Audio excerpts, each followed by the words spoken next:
Que encanto poderia ser maior na década de 90 do que adentrar o castelo do Dr. Vitor, indagar a senha do dia ao porteiro, aprender poesia com gato pintado e ver experimentos científicos com o Tibio e o Peroni? Era uma vez em um castelo mágico em São Paulo. Em 1994, a TV Cultura deu vida ao Castelo Rá-Tim-Bum, que encantou crianças e adultos por anos. Mais do que um simples programa educativo, o Castelo Rá-Tim-Bum era um universo de fantasia, magia e muito aprendizado. Se você gosta desse tipo de conteúdo, já curte, se inscreve no canal e compartilha com seus amigos, porque assim você me ajuda na divulgação do meu trabalho. E se você quiser me acompanhar também no Instagram, procure Cristiane Albu Velasquez, como está escrito aqui acima no vídeo. Nino, um menino de 300 anos que nunca frequentou uma escola, vivia com seu tio, Dr. Vitor, feiticeiro e inventor, e sua tia-avó, Morgana, uma bruxa de 5.999 anos. Juntos habitavam um castelo onde a magia e a aventura reinavam. A solidão de Nino era amenizada por seus amigos animais e sobrenaturais, mas ele ansiava por companhia humana. O dia, usando um feitiço, ele trouxe ao castelo 3 crianças que haviam acabado de sair da escola: o Pedro, o Zeca e a Biba. A partir desse dia, as aventuras no castelo se multiplicavam. Nino e seus novos amigos exploravam todos os cantos mágicos do lugar, desvendavam segredos e aprendiam novas coisas a cada dia. O Castelo Rá-Tim-Bum não era apenas um lugar divertido, mas um espaço de aprendizado. Através de quadros interativos e criativos, as crianças eram estimuladas a desenvolver diferentes habilidades. O conceito da direção do programa foi desenvolvido através do método construtivista de Jean Piaget, um psicólogo suíço que dizia que a criança desenvolve seus conhecimentos a partir do estímulo ao qual ela é exposta.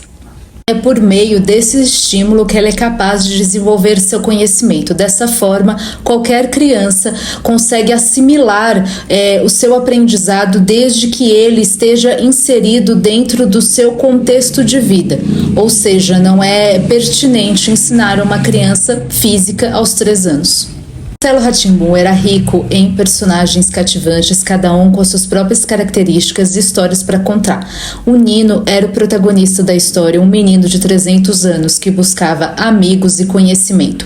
Todo esse contexto foi desenvolvido para que a criança fosse a protagonista da sua própria história, dando autoestima para ela. O programa tinha que começar com as crianças chegando ao castelo e o Nino apresentando alguma situação para elas, para que fosse inserido um personagem coadjuvante em que fosse apresentada uma situação, um problema ou uma brincadeira. Em menos de 15 minutos, a situação-problema tinha que ser resolvida para a chegada do Dr. Vitor e as crianças pudessem ir embora. E dentro deste contexto era inserido uns 8 ou 9 quadros esparsos ligados ao tema central do episódio. Dentro do desenvolvimento dos personagens coadjuvantes, por exemplo, o Etevaldo, ele mostrava para a criança coisas que eram óbvias para os adultos, mas que para ela ainda não sabia direito.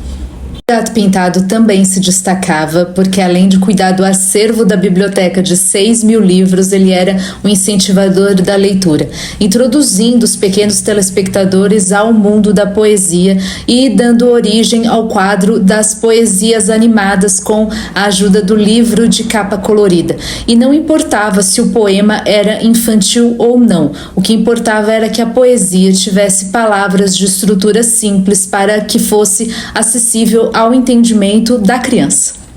Morgana também, que era a contadora de histórias, ela narrava diferentes momentos da história, desde a Idade Média até culturas distantes, com mitos, contos de fadas, fazendo com que a criança pudesse conhecer novas culturas e conhecer novas formas de se expressar culturalmente. As músicas do Castelo Rá-Tim-Bum também foram constituídas com base na teoria construtivista da educação e se tornaram parte da memória afetiva de uma geração e contribuíram para a formação de valores, conhecimentos e habilidades. É claro, o Dr. Abobrinha, o vilão da história que queria destruir o castelo para construir um prédio de 100 andares, um caso clássico de especulação imobiliária. De fato, o último episódio do castelo é bem intrigante. Dr. Vitor recebe uma notificação da prefeitura dizendo que eles têm que pagar uma multa tão alta em impostos pelo castelo que todos terão que se mudar do castelo porque ele não tem condições de pagar esta multa. É um raro momento do castelo em que há uma crítica política sutil à especulação imobiliária que ainda impacta São Paulo no século XXI. O episódio termina com o Dr. Abobrinha falando que tudo não passava de um dos seus mais planos mirabolantes que ele queria e deixa um clima de suspense no ar com ele acabando o episódio, ele sendo aceito na festa do último episódio, mas ele também saindo e dizendo seu famoso bordão, deixando aquele clima como quem a história do castelo vai continuar. Nos últimos anos, a emissora realizou menos programas infantis, seguido de sucessivos cortes de orçamento. É claro que o fator econômico foi determinante e, de fato, de muita incerteza, mas também é injusto dizer que a TV Cultura não tentou continuar produzindo conteúdos infantis. Porém, nem mesmo a vontade de fazer seria suficiente. A proibição da publicidade pelo governo a menores de 18 anos foi um golpe para quem pudesse se interessar pela produção de conteúdo infantil, com cada vez menos marcas se interessando em patrocinar esse tipo de produção.